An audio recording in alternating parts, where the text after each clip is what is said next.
المباراة القادمة أعتقد شوف تركي يعني يمكن أصعب مباراة في تاريخ الفريقين. أنا لا نبالغ لو قلت أصعب مباراة في تاريخ الفريقين.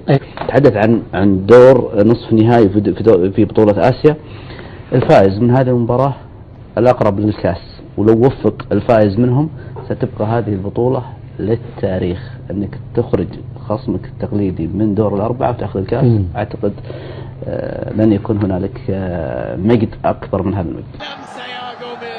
جوميز حلوة لموسى، وموسى حطها موسى، والهلاليين يتقدمون في الديربي، والهلاليين لا بأس. سالم كان يصنع الفارق. الهلاليين عادوا ليتقدمون مرة أخرى، استغلوا السيطرة، عاد لتحريك الأجواء ومن أجل بلوغ النهائي.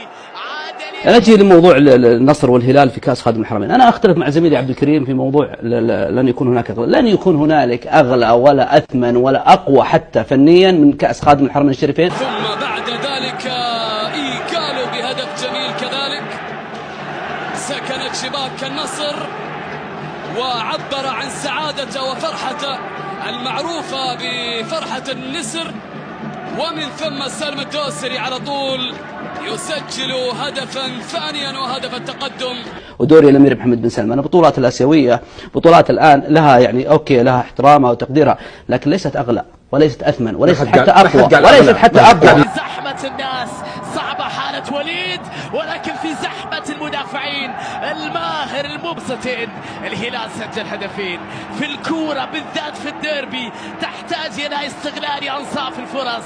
نشاهد شيء في شوط المباراة الأول يستحق هذه الإعادة. هذه الإعادة يتابع مع مساعدين لقطة بيتي مارتينيز. الأهم كانت هذه اللمسة الساحرة لبيريرا. بيريرا يصنع هدف آخر في هذه المباراة.